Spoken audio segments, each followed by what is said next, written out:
तमाम तारीफ़ें अल्लाह ताला जल्ल मजदुहुल करीम के लिए। दुरूद सलाम नबी करम नूर मुजस्सम शफ़ी मुअज़्ज़म अहमद मुज्तबा जनाब हज़रत मुहम्मद मुस्तफ़ा सल्लल्लाहु ताला अलैहि वसल्लम की ज़ाते वाला सिफ़ात के लिए हम्द व सलात के बाद, अज़ीज़ दोस्तों, बुज़ुर्गों और भाइयों, इंसान खाए पिए सोए जागे तो उसके जिस्म की ज़रूरियात पूरी होती हैं। लेकिन जब वो अल्लाह का ज़िक्र करता है, नमाज पढ़ता है, दुआ मांगता है, इस्तिग़फ़ार पढ़ता है, दुरूद व सलाम के गजरे पेश करता है, तो फिर उसकी रूहानी ज़रूरियात पूरी होती हैं। आज जिस ज़माने में हम वक्त गुजार रहे हैं, लोगों की जिस्मानी ज़रूरियात पूरी करने के लिए, ग़िज़ाई ज़रूरियात पूरी करने के लिए बहुत सारे बंदोबस्त किए जा रहे हैं। लेकिन जितना लोग अपनी ज़ाहिरी ज़रूरियात में ख़ुद कफ़ील होते जा रहे हैं, उतना ही ज़्यादा वो रूहानी तौर पर कमज़ोर होते जा रहे हैं। घंटों बैठकर गपशप करने वाले लोगों के लिए थोड़ी देर भी ज़िक्र इलाही करना मुश्किल हो जाता है। लंबी चौड़ी बातें करने वाले, लंबे चौड़े दलाइल देने वाले लोग और समझदार लोग और सियाने लोग इबादत के मामले में सुस्ती करते हैं, अमल के मसले में कमज़ोर हो जाते हैं। तस्बीहात करना, वज़ाइफ पढ़ना, दुरूद व सलाम पढ़ना, कम बोलना, सच्ची बात करना, सब्र से रहना, शुक्र को अपनाना, कनात इख्तियार करना, हसद, बुग़ज़, अदावत से बचना, ये लोगों के लिए मुश्किल हो जाता है। फिर उसका नुकसान ये है कि मुआशरा एक अजीब सी बेसुकूनी और बेकरारी का शिकार है। जेब में बहुत ज़्यादा पैसे रखने वाला, खुश शक्ल नज़र आने वाला, पेट भर के रोटी खाने वाला शख्स भी ढूंढता फिरता है कि आखिर मैं परेशान हूँ क्यों। आप इंसानियत की तारीख पढ़ेंगे तो आपको मालूम होगा कि इंसान ने कभी पत्थर की पूजा की, कभी माज़अल्लाह चाँद सूरज की, दरख्तों की, बुतों की पूजा की। माज़अल्लाह ये गलत डायरेक्शन पे तो चढ़ गया, लेकिन ऐसा नहीं है कि कोई बंदा दुनिया में आया हो और किसी की उसने इबादत ना की हो। इसलिए कि अल्लाह तबारक व तआला ने जिस तरह हमारे जिस्म में खाने की तलब रखी है, पीने की तलब रखी है, सोने की तलब रखी है, इसी तरह अल्लाह ताला ने इबादत के लिए तलब रखी है जिस्म में। ये तो हुआ कि इंसान गुमराह हो गया, गलत रस्तों पे चल निकला, उसने झूठे माबूदों की तरफ माज़अल्लाह तवज्जो कर ली, लेकिन वो किसी न किसी के सामने झुकता रहा, क्योंकि उसके वजूद में तलब थी, शौक था उसे कि वो इबादत करे। अल्लाह तबारक व तआला जब मुसलमान को तौफीक दे और अल्लाह की बारगाह की जानिब वो रुजू करे, तो फिर उसका रवैया ये होना चाहिए कि उसकी तवज्जो हो अल्लाह की जानिब। हमारे यहाँ तस्बीहात पढ़ ली जाती हैं अगर कभी मौका मिले, लेकिन वो ख़ास इन्हिमाक, वो ख़ास शौक़, वो ख़ास ज़ौक़ अल्लाह तबारक व तआला की इबादत का। एक होता है नमाज पढ़ना, एक होता है एहतमाम के साथ नमाज पढ़ना, यानी ज़रा वक्त पे उठना, ज़रा सही करके वज़ू करना, ज़रा शौक़ से मुसल्ला बिछाना। एक होता है तस्बीह पढ़ लेना, और एक होता है ज़रा थोड़ा सा ना शौक़ के साथ अल्लाह को याद करना। आप कभी जो मैंने आय करीमा पढ़ी, इसकी आप शान नज़ूल देखें। नबी करीम सल्लल्लाहु ताला अलैहि वसल्लम के ना कुछ सहाबा अल्लाह की मोहब्बत के शौक़ में हुजूर की बारगाह में हाजिर हुए, और उन्होंने आके अर्ज़ पता क्या किया, अर्ज़ करने लगे, या रसूलल्लाह सल्लल्लाहु तआला अलैहि वसल्लम, सालों बीत गए हैं सजदे करते हुए, हुजूर सालों बीत गए हैं तस्बीह पढ़ते हुए, सालों बीत गए कहते हुए कि सुबहान अल्लाह वो पाक है। हमें सालों बीत गए ये कहते हुए कि अल्लाहु अकबर वही सबसे बड़ा है। सालों बीत गए कहते हुए कि अल्हम्दुलिल्लाह सारी तारीफ़ें अल्लाह के लिए। सालों बीत गए उसकी तस्बीह करते, तहलील करते, तकबीर कहते। हुजूर अब ना हमारा अपने रब से मिलने को जी चाहता है। कभी यह हकीकत मुंतज़िर नजर आ न लिबास मजाज में, लाखों सजदे तड़प रहे हैं मेरी जबीने नियाज में। और इकबाल कहने लगे कि तेरे इश्क की इंतहा चाहता हूँ, तू मेरी सादगी देख क्या चाहता हूँ। मेरा ज़रा सा तो दिल है मगर शोख इतना, मैं वही लन तरानी सुना चाहता हूँ। मेरा भी दिल करता है कि अल्लाह मैं तुझे कहूँ, मैं तुझे देखना चाहता हूँ जिस तरह हज़रत मूसा कलीम अलैहिस्सलाम ने कहा था, और तू मुझे कहे कि लन तरानी, तू नहीं देख सकता। ज़रा सा तो दिल है मगर शोख इतना, मैं भी वही लन तरानी सुना चाहता हूँ। फिर कहने लगे भरी बज़्म में राज की बात कह दी, बड़ा बेअदब हूँ सजा चाहता हूँ। देखो सब लोगों के बीच ही मैंने ये कह दिया। मेरे अजीज सहाबा ना शौक में, कितने सारे लोग हैं आप, कितनी माशाल्लाह बड़ी तादाद में आप आए। हम भी कभी इस शौक में गए हैं कि हमारे रब को देखने को दिल चाहता है, हमारा जी चाहे वो कभी हमें मिले, हम कभी उसकी ज़ियारत करें, उसकी बारगाह करम में हम हाजिर हों। सहाबा ने अर्ज़ किया या रसूल अल्लाह सल्लल्लाहु अलैहि वसल्लम, हमारा रब कहाँ है? हमारा ना अपने रब को देखने को जी चाहता है। जब सहाबा ने यह अर्ज़ किया तो अल्लाह ने कुरान मजीद नाजिल किया, फरमाया वइज़ा सअलका इबादी अन्नी फ़इन्नी करीब। महबूब जब मेरे बंदे आपकी बारगाह में आके मेरे बारे में पूछे ना, तो उनसे कह देना मैं उनके करीब ही हूं, करीब ही हूं। दलील क्या है? आई इज़ादान, ये जब भी मुझसे दुआ मांगेंगे मैं इनकी दुआओं को कबूल फरमाऊंगा। मैं इनके करीब हूं, मैं इनके करीब हूं। ये जब भी दुआ मांगेंगे ना मैं कबूल करूंगा, मैं इनके करीब हूं। अल्लाह तबारक व तआला के बंदे अल्लाह से मोहब्बत करते, रब की बारगाह में झुकते, उसको अपने दुख सुनाते, उसके प्यारे महबूब सल्लल्लाहु तआला अलैहि वसल्लम का वसीला लेके उसके हुजूर हाजिर हो जाते, पेशानियां सजदों से रोशन होती। हम ना हर चीज़ के लिए वक्त निकालते हैं, हर चीज़ के लिए, लेकिन इबादत के लिए वक्त नहीं निकालते। हर शय आबाद है, हर शय। हमारी फेसबुक भी आबाद है, व्हाट्सअप भी आबाद है, हमारे ट्विटर भी आबाद हैं, हमारी हर चीज़ आबाद है। सबसे कम आबाद हमारा मुसल्ला रह गया है, सबसे कम। वो लोग अब ढूंढने से मिलते हैं जिनकी बगल में मुसल्ला होता था। मेरे भाई, आप कितना को दुनिया के पीछे भागोगे थका देगी, कितना दौलत के पीछे भागोगे थका देगी। आप जब अपनी जिंदगी में जमा तफरीक करोगे ना, तो मरते वक्त एहसास होगा कि सारा कुछ तो लोगों के लिए किया, अपने लिए तो कर ही कुछ नहीं सके। और हम इबादत के मामले में बहानेबाजी भी करते हैं। हम कहते हैं ओहो रिस्क कमाना भी तो इबादत ही है ना, तो मैं हलाल रोजी के लिए जा रहा हूँ, ये भी तो इबादत है ना।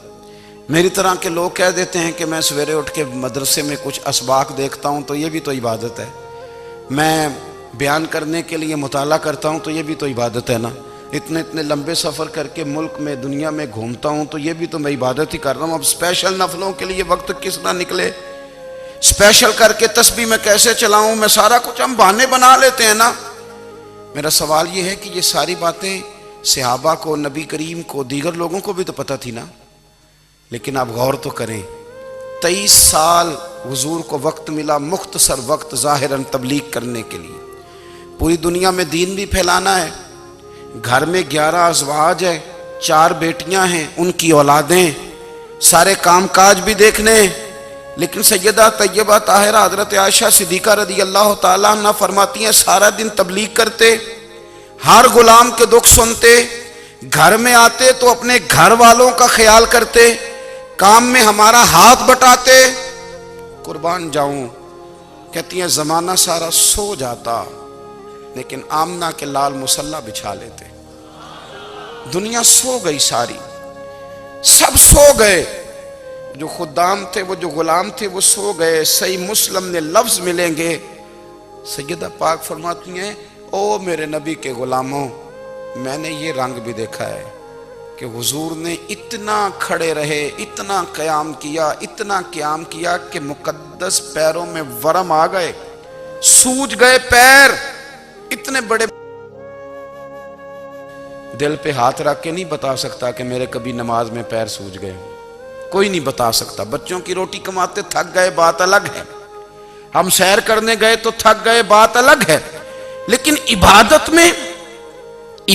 में ये भी तो मुस्लिम शरीफ है ना, ये भी तो दीन है ना, ये भी तो हुजूर की सुन्नत है, ये भी तो वो चीज है जो करीम की आंखों की ठंडक है। सैयदा फरमाती हैं पैरों में वरम आ गए और सारी रात ही हुजूर ने नमाज पढ़ी और एक ही आयत बार बार दोहराई। मस्जिद नबी में बिलाल हबशी ने फजर की अजान दे दी और हुजूर अभी मुसल्ले पे थे। करीम फारिग हुए, मैंने अर्ज की, या रसूल अल्लाह सल्लल्लाहु अलैहि वसल्लम, आपके तो सदके अल्लाह अगले पिछलों के गुनाह माफ करेगा, तो आप इतनी आहोजारी क्यों फरमाते हैं? आप तो शफी हैं, आप तो अंबिया के इमाम हैं। तो हुजूर ने फरमाया, आयशा तुमने गिनवाया है ना मेरे अल्लाह की मुझ पर कितनी रहमत है। अफला अकूना अब्दन शुकूरा, फरमाया अगर उसने इतनी नेमतें दी हैं तो क्या मैं उसका शुक्रगुजार बंदा ना बनूं? मैं शुक्रगुजार बंदा ना बनूं उसका? फिर अगर इतनी नेमतें उसने दी हैं, मुझे इतना नवाजा है, तो फिर मैं उसके सामने सजदे ना करूं? ओ मेरे भाई, बड़े काबिल फख्र लोग हैं हम कि हम नबी पाक के गुलाम हैं। हम काबिल फख्र हैं कि नबी करीम के गुलाम हैं। क्या कभी इस गुलामी के शुक्राने में भी दो नफल पढ़े कि या अल्लाह तेरा शुक्र है तूने हमें हुजूर का गुलाम बनाया है? याद रखें कि अपनी रूहानी जिंदगी को आबाद करें, इस्तिगफार पढ़ें, तस्बीहात करें। हजरत अब्दुल्ला इब्ने उमर रदी अल्लाह ताला अन्हु, हजरत उमर के साहिबजादे, मक्का मुकरमा में उनकी कब्र है। मैंने जब उन्हें पढ़ा तो मुझे उनसे बड़ा प्यार हो गया। लेकिन आपको पता है वहाँ जाके किसी शख्स का मज़ार तलाश करना या पूछना एक मुश्किल काम होता है।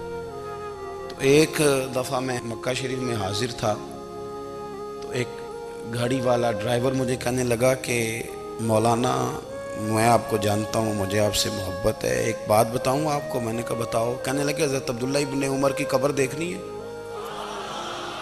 मैंने कहा ये तू नहीं कह रहा, ये किसी ने बंदोबस्त कराया है, ये अल्लाह ने तेरे दिल में बात डाली है, ये हो गया, तू ले चल मुझे। हजरत अब्दुल्ला इब्ने उमर को नबी पाक ने फरमाया था राजुलुन सालिह, ये नेक बंदा है, ये मुत्तकी आदमी। हज़रत अब्दुल्ला इब्ने उमर रदी अल्लाह ताला अन्हु सैयदना फारूक आज़म रदी अल्लाह ताला अन्हु के साहिबजादे हैं और इनकी हमशीरा सैयदा हफ्सा रदी अल्लाह ताला अन्हा हुजूर की ज़ौजा मोहतरमा है। एक दिन अपनी हमशीरा से कहने लगे कि नबी करीम सल्लल्लाहु ताला अलैहि वसल्लम घर में आए ना, और अगर हुजूर गम उम्मत में परेशान ना हो, तबीयत को हशाश बशाश देखो, तो ज़रा पूछना तो सही हुजूर का मेरे बारे में क्या ख्याल है। पूछना तो सही कि करीम की बारगाह में मेरा क्या मकाम है, मेरे बारे में हुजूर क्या फरमाते हैं। अब बहन को काम बताए और बताए भी भाई, और फिर बहन वो काम ना करे, ये तारीख में होता नहीं। हज़रत उमर फ़ारूक रदी अल्लाह ताला अन्हु की साहिबजादी उम्मुल मोमिनीन रदी अल्लाह ताला अन्हा फरमाती हैं कि मैं तो बस मुंतज़िर थी। उन्होंने तो कहा था ना कि अगर तुम हशाश बशाश देखो तो बात करना, लेकिन हुजूर तशरीफ़ लाए, मेरी बारी थी, मेरे घर तशरीफ़ लाए, खाना पेश किया तो फ़ौरन मैंने अर्ज़ की हुजूर एक बात पूछनी थी। तो हुजूर ने फरमाया पूछिए। मैंने अर्ज़ की हुजूर मेरे भाई अब्दुल्ला इब्ने उमर के बारे में आपका क्या ख्याल है? नौजवानों मेरी बात पे गौर करना, मेरे भाई के बारे में आपका क्या ख्याल है? तो नबी करीम सल्लल्लाहु ताला अलैहि वसल्लम ने मेरी तरफ देखा और फिर हुजूर ज़ेरे लब थोड़ा मुस्कुराए। और बरेली के इमाम कहते हैं कि हुजूर मुस्कुरा देते थे ना, तो जो बड़ा दुखी होता था वो भी हंस पड़ता था।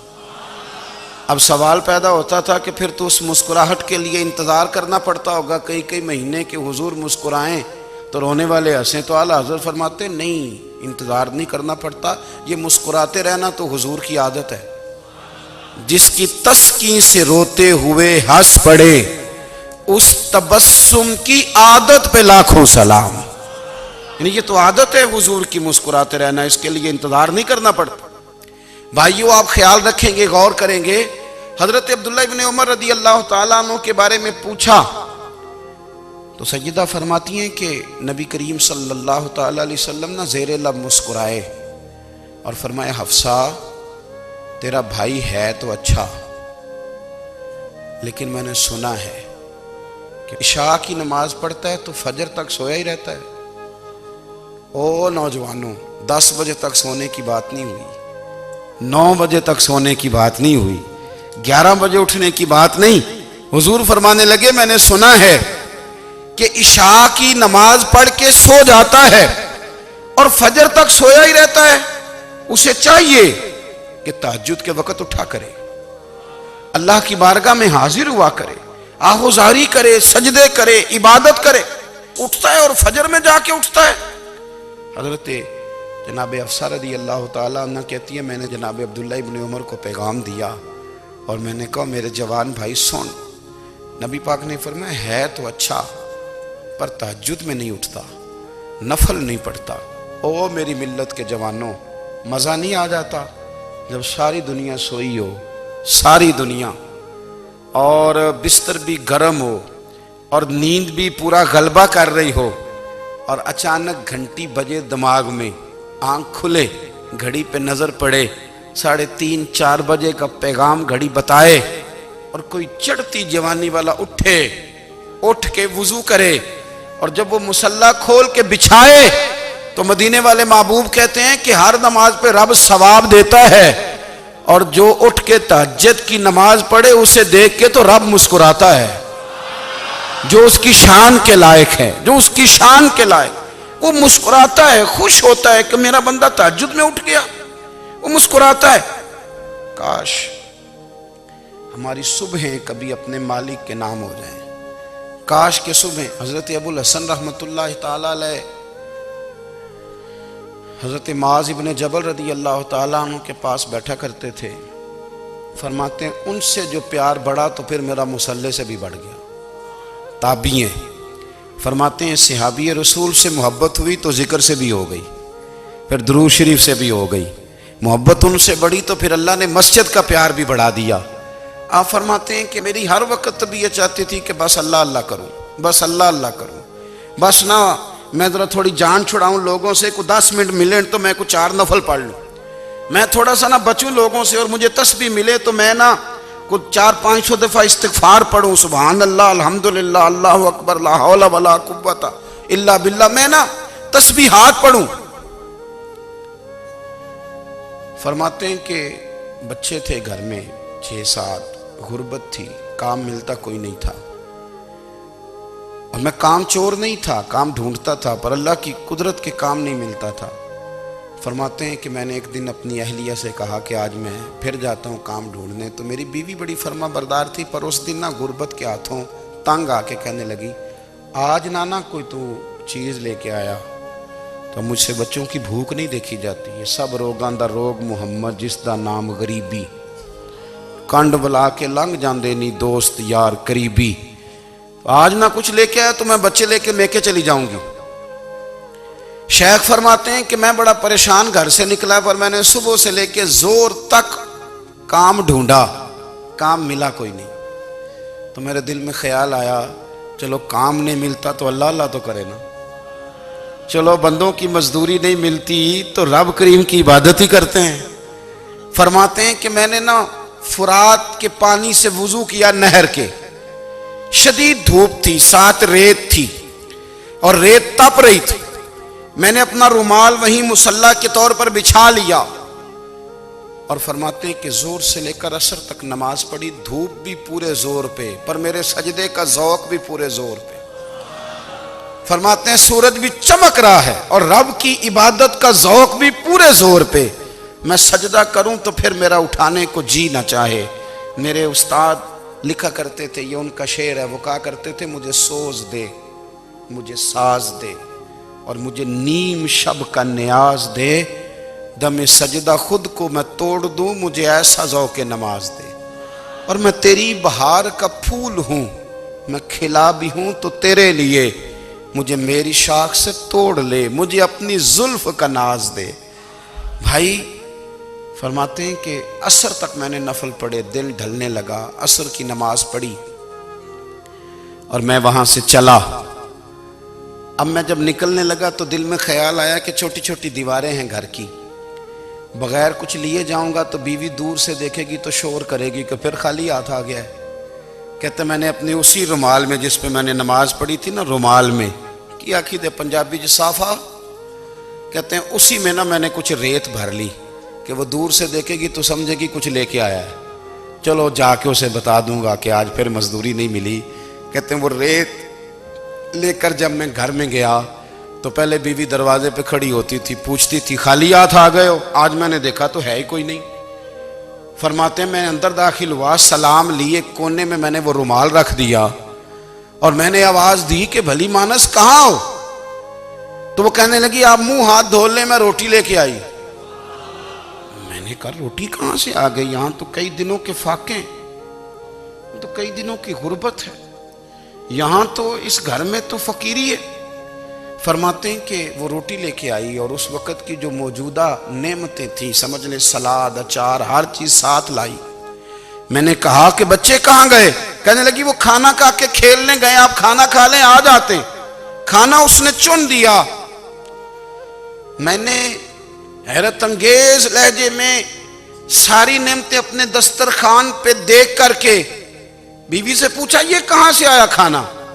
बच्चों को तूने कहां से खाना खिलाया? ये सारा कुछ कैसा है?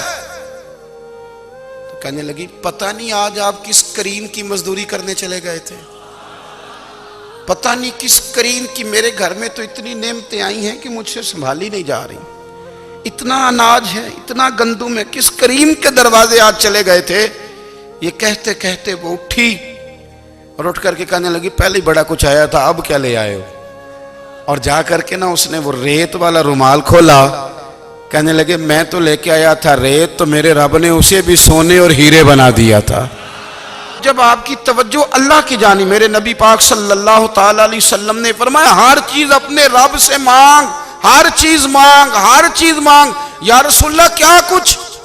मेरे महबूब ने फरमाया तेरे घर में नमक भी खत्म हो जाए तो वो भी अपने रब से मांगा कर, तू मांगना वो तुझे देगा, तो उसकी बारगाह में कशकोले तलब दराज तो करना।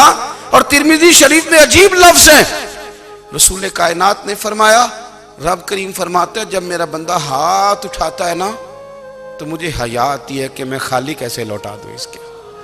इतने बड़े बादशाह की बारगाह में ओ भाई, लोगों से इज्जतें तलाश करते हो तो वो क्या तुम्हें इज्जत देंगे? वो तो कल अच्छा कहते हैं परसों बुरा कहने लग जाते हैं।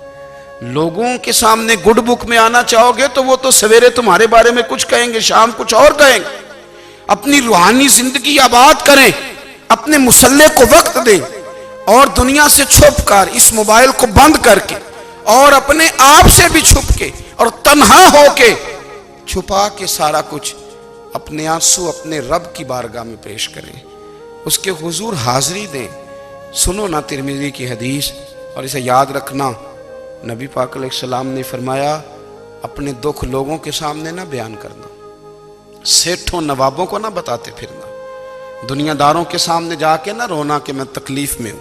फरमाया अगर दुनियादारों को दुख बताओगे रब तुम्हें कभी गनी नहीं करेगा।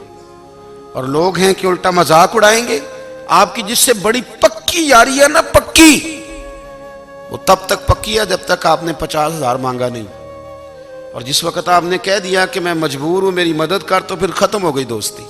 लोगों की ताल्लुकात आपके साथ तब तक हैं जब तक आप उनसे कोई जरूरत वाबस्ता नहीं करते।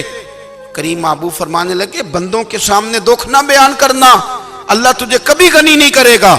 तो अपने दुख अपने रब को बता, तू दुआएं मांग, तू उसकी बारगाह में हाजिर हो, तू उसके हुजूर अर्ज कर। फरमाया अपने दुख अपने रब को बता, वो जल्दी करे या देर से करे तुझे सारी दुनिया से बेनियाज कर देगा, तुझे किसी का मोहताज नहीं रहने देगा। अपने मुसल्ले को, अपनी दुआओं को। एक बुजुर्ग फरमाते, मैंने दुआ मांगने का तरीका अपनी बीवी से सीखा। दुआ मांगने का तरीका अपनी, सीखने वाले तो अपने बच्चों से भी सीख लेते हैं, सीखने वाले तो हर एक से सीखते हैं। वो कहते हैं मैंने दुआ मांगने का सलीका अपनी बीवी से सीखा है। हजरत वो किस तरह? फरमाने लगे, मेरी बीवी ने ना मुझे कोई काम बताया, कुछ पैसों की ज़रूरत के लिए कहा, तो मैंने उसे कहा कि भाई अभी मेरे पास नहीं है, कुछ दिनों में आते हैं तो मैं दे दूंगा। औरतों की आदत होती है, वो बार बार याद कराती हैं। 2-4 दिनों के बाद फिर उसने कहा, हजरत वो मैंने कहा था कुछ पैसे, मैंने उसे कहा कि अभी मेरे पास नहीं है, कुछ दिनों में मिलते हैं तो मैं तुम्हें दे दूंगा। उसने कुछ दिनों के बाद फिर कहा, हुजूर वो मैंने कुछ पैसे कहे थे। फरमाते मैंने डांट दिया, मैंने कहा कि क्या तू रोज मुझे शर्मिंदा करती है, कहा ना मेरे पास नहीं है, होंगे तो दे दूंगा, तू रोज याद कराती है। फरमाते उसने पहले तो मेरी डांट को सहा,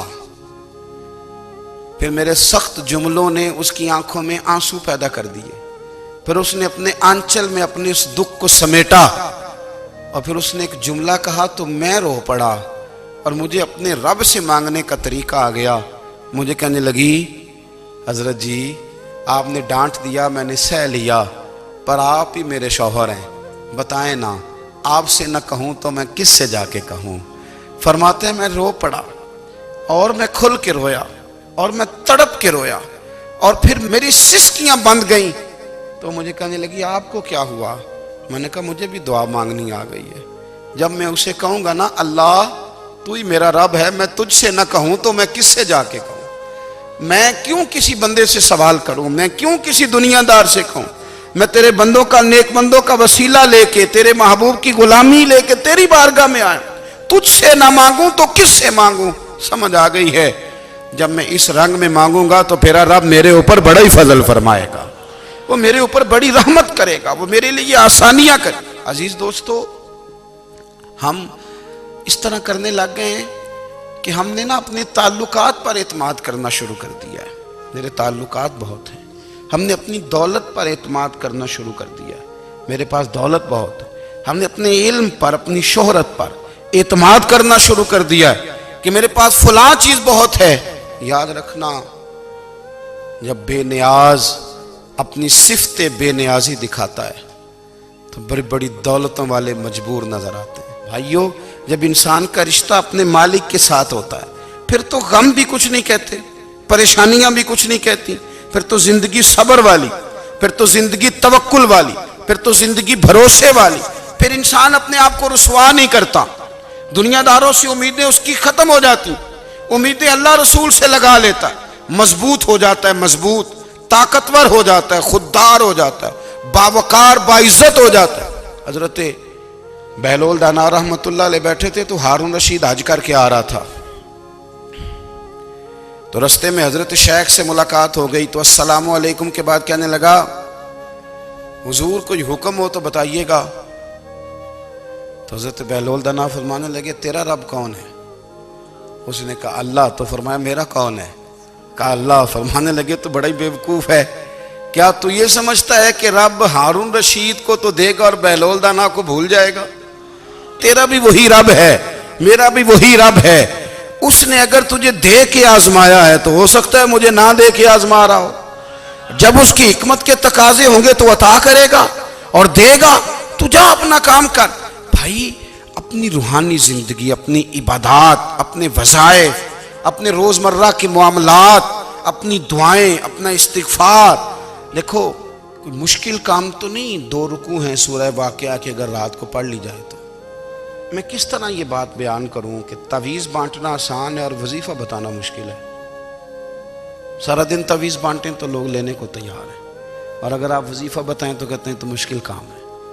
ओ खुदा के बंदे, अगर आपका ताल्लुक कुरान पाक के साथ मजबूत हो, कुरान पाक के साथ अगर आपका रिश्ता हो, लोग सिफारिशें ढूंढते हैं ना दुनिया में, कोई ताल्लुक मिल जाए तो मेरा काम हो जाए। दुनिया में इतना मुश्किल मामला है, आखिरत में मुझे बताइएगा कितना मुश्किल मामला होगा। मेरे नबी पाक सल्लल्लाहु ताला अलैहि वसल्लम ने फरमाया, जो लोग सूरह मुल्क पढ़ा करते थे ना, सूरह मुल्क, ये सूरत मुल्क क़यामत में उनकी सिफारिश करेगी। और इस तरह करेगी कि कहेगी ए अल्लाह यहाँ इस बंदे को जन्नत में दाखिल कर दे या मुझे कुरान पाक से अलहदा कर दे। तो रब फरमाएगा जा इसका दामन थाम के इसे जन्नत तक पहुंचाया। आप बात को समझिए, जब आपके ताल्लुकात अपने मामलात के साथ मजबूत होंगे, ये नबी करीम ने वादा किया है कि तू सूरत वाक़या पढ़, तेरे घर में फाका नहीं आएगा। हज़रत अब्दुल्ला इब्न मसूद रदी अल्लाह ताला अन्हु बीमार थे तो हज़रत उस्मान गनी रदी अल्लाह ताला अन्हु तीमारदारी के लिए तशरीफ़ ले गए और जा कर के कहा कि आप बड़े बीमार हैं, आपकी बेटियां ज़्यादा हैं, मैं चाहता हूं कि ख़जाने में से कुछ मदद करूं। तो सैयदना अब्दुल्ला इब्न मसूद रदी अल्लाह ताला अन्हु उठ के बैठ गए और कहने लगे अमीरुल मोमिनीन, अल्लाह आपको मेरी तरफ से, मेरी बेटियों की तरफ से बेहतर सिला दे। मेरी बेटियों को किसी खजाने की ज़रूरत नहीं, मैंने उन्हें खजाना दे दिया है। कहा जनाब आपने कौन सा खजाना दिया है, मैं आपके माली मामलात को जानता हूं। तो फरमाने लगे अमीरुल मोमिनीन, मेरे नबी करीम ने फरमाया है जो सूरत वाक़या पढ़े उसे कभी फाका नहीं आता, मैंने बेटियों को याद करा दी है, ये खजाना मैंने उन्हें दे दिया है। वो सारे वालिदैन सुने जो बेटियों के लिए परेशान रहते। हजरत अब्दुल्ला इब्न मसूद नसीहत कर रहे हैं, फरमाने लगे मैंने सूरत वाक़या याद भी करा दी है, पढ़ने की आदत भी डाल दी है। हुजूर ने फरमाया जो सूरत वाक़या पढ़े उसे फाका नहीं आता। कहने लगे चांद तो अपनी जगह छोड़ सकता है, सूरज गिर सकता है, तारे टूट सकते हैं, पर मदीने वाले रसूल की बात गलत नहीं हो सकती। हुजूर ने फरमाया फाका नहीं आएगा तो इंशाअल्लाह कभी भी नहीं आएगा। करने का काम यह है कि हम अपने मामलात, अपनी इबादत, अपनी दुआएं, कभी 10 मिनट आदत हो जाए ना दुआ मांगने की अलहदा से रात को। हुजूर ने फरमाया जो फ़र्ज नमाज के बाद दुआ मांगे अल्लाह उसकी कबूल कर लेता है। नबी पाक सल्लल्लाहु ताला अलैहि वसल्लम ने फरमाया अल्लाह मुसाफिर की दुआ कबूल फरमाता है। हुजूर ने फरमाया अल्लाह मजलूम की दुआ कबूल फरमाता है। हुजूर ने फरमाया बीमार से दुआ कराओ अल्लाह उसकी दुआ कबूल फरमाता है। मेरे नबी पाक ने फरमाया माँ बाप जब भी औलाद के लिए हाथ उठाएं, वैसे तो बुल्ले शाह तो आसमानी उड़दियां ही फड़ दें, जेड़ा घर बैठा उन्होंने बढ़िया ही नहीं। हुजूर फरमाने लगे माँ बाप जब भी औलाद के लिए दुआ फरमाएं अल्लाह उनकी दुआ को कबूल करता है। आप अपना ताल्लुक बनाएं दुआ के साथ, इबादत के साथ, मुसल्ले के साथ रिश्ता बनाएं, इस्तिगफार पढ़ें। सलाहुद्दीन अय्यूबी सलेबी जंगों में थे, रात को मस्जिद अक्सा में नमाज पढ़ी तो परेशान थे। एक बुजुर्ग से मुलाकात हुई तो वो कहने लगे कि आप बड़े परेशान हैं। कहने लगे हुजूर परेशान इसलिए हूं कि पहले ही मुसलमान कमज़ोर है, अब मैंने सुना है दुश्मन का एक बहरी बेड़ा वो जंगी सामान से भरा हुआ आ रहा है, तो अब उनके पास और तलवारें और नेज़े आ जाएंगे, मुसलमानों के पास पहले ही वसाइल की कमी है, परेशान हो किस तरह करके मुकाबला करेंगे। ये बात कहते ही सलाहुद्दीन अय्यूबी ने बुजुर्गों से कहा हुजूर आप भी दुआ करना, दुआ की बड़ी ताकत है। मेरे नबी पाक ने फरमाया दुआ मोमिन का हथियार है, दुआ मोमिन का, दुआ मोमिन का। हुजूर ने फरमाया तकदीर को सिवाय दुआ के कोई चीज नहीं बदल सकती, दुआ मोमिन का हथियार है, ये काफिर के पास कोई नहीं, ये हथियार है मोमिन का। अल्लाह करे आपको समझ आए, फिर सुने कई बार कह चुका हूं ये हथियार है। काफिर के मुकाबले में जो तेरे पास सबसे बड़ा हथियार है वो दुआ है। दुआएं करानी छोड़ दी, करनी छोड़ दी, लेनी छोड़ दी। हजरत सैयदना अनस बिन मालिक रदी अल्लाह ताला अन्हु फरमाया करते थे मैंने वो रंग देखा है जब हुजूर दुआ मांगते थे और हुजूर की मुकद्दस आंखों में आंसू भी साथ ही बहा करते थे, मैंने वो अंदाज देखा। तो सलाहुद्दीन अय्यूबी बुजुर्ग से कहने लगे आप भी दुआ कीजिए, और खुद रोने लगे और सर सजदे में रख के रोने लगे और इशा से लेकर फजर तक रोए, खूब रोए। सुबह वो बुजुर्ग आए तो सलाहुद्दीन अय्यूबी का खूबसूरत और हंसता हुआ चेहरा देखा। कहने लगे आप बड़े खुश हैं, रात तो मैंने बड़े रोते हुए देखा था। तो कहने लगे हुजूर वो जो बहरी बेड़ा आ रहा था ना वो पानी में डूब गया है, अब वो नहीं आ रहा, अभी खबर आई है तो मैं बड़ा खुश हूँ। बुजुर्ग कहने लगे उठ सीने से लग और सुन एक बात, वो बहरी बेड़ा पानी में नहीं डूबा, वो तेरे आंसुओं में डूब गया है। वो जो तू रात रोया है ना रब करीम की बारगाह में, तो वो डूब गया है। भाई अपना मुसल्ले का, इबादत का, वज़ाइफ का, अल्लाह अल्लाह का सिलसिला उसको मजबूत करें। अपनी दुआओं के ताल्लुक़ को मजबूत करें। दुआएं बड़े इनकलाब बर्पा कर देती हैं। हम थोड़े थोड़े ना जब से खुश्क हुए हैं ना, खुश्क, और मेरी तो जमात ही सूफिया की जमात थी। हम तो दाता अली अजमेरी की जमात से, हम तो ख्वाजा अजमेरी की जमात से, हम तो शेख अहमद फ़ारूक सरहंदी की जमात से, हम तो सूफिया की जमात। हमारी जमात ने भी वो ताल्लुक़ जो हमारे बुज़ुर्गों ने बनाया था। बुज़ुर्ग अल्लाह के करीब कैसे जाता है? तो हमारे यहाँ ना बहुत सारे लोग कहते हैं जी नज़र हो गई तो काम हो गया। भाई जो बुखारी मुस्लिम में तरीका है ना अल्लाह का कुर्ब पाने का, वो तो नफल है। नबी करीम अलैहिस्सलाम ने फरमाया बंदा नफलों के ज़रिए रब के करीब जाता है, और इतना करीब जाता है कि फिर अल्लाह उसकी ज़ुबान बन जाता है, अल्लाह उसकी आंखें बन जाता है, कान बन जाता है, हाथ और पैर बन जाता है। तो ये तो इबादत है, ये तो अल्लाह की बारगाह की हाज़िरी है जो आपको अल्लाह के करीब करेगी। तो अपने नमाज को अहमियत दे के अदा करें। नमाजें मोबाइल बंद करके अदा करें। लेकिन ना कुछ लोग कहते हैं मुझे टाइम नहीं मिलता नमाज का, तो मैं कहता हूँ ये आपने बड़ी जुर्रत की बात की है। मुझे को मेरा पीर भाई कह देना मेरे पास टाइम नहीं है आपको मिलने का, तो मैं कहता हूँ आज के बाद आना ही ना।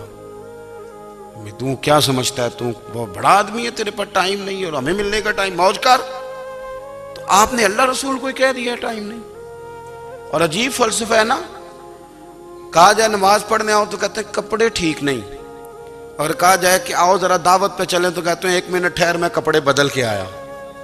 नमाज के लिए कहा तो कहते ठीक नहीं, दावत के लिए कहा तो कहते मैं जरा तैयारी कर लूं, यूं जाना मुनासिब नहीं। ये मामला ठीक नहीं। रब तो फरमाता है कि जब तू मस्जिद में आ तो जीनत इख्तियार करके आ, खूब ज़ौक़ से दुआ मांगे, खूब शौक़ से नमाज पढ़ें, खूब इस्तिग़फ़ार का मिजाज बनाएं।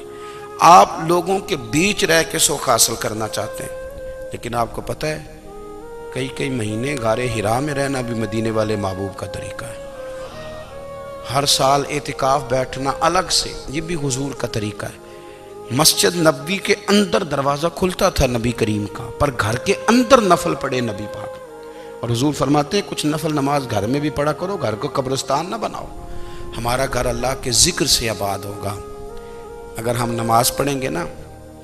मैं जब सुन्नत पढ़ने के लिए घर में खड़ा होता हूँ तो मेरा जो 2.5-3 साल का बेटा है ना, वो भी मेरे साथ नमाज पढ़नी शुरू कर दे। उसे पता कोई नहीं नमाज क्या होती है, लेकिन वो भी ना सजदा ना भी करना है तो साथ लेट ज़रूर जाता है।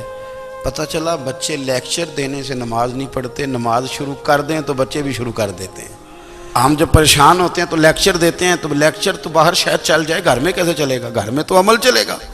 तो मेरे अजीज़, आज के इस रूहानी इज्तिमा में हमारे दोस्तों ने जो मेहनत की, हमने बार बार अपनी नीयत से पूछा खुदा हमें माफ़ करे अगर कोई ज़ाती शोहरत है, कोई हमारे ज़ाती मुफादात हैं, रब हमें हिदायत दे।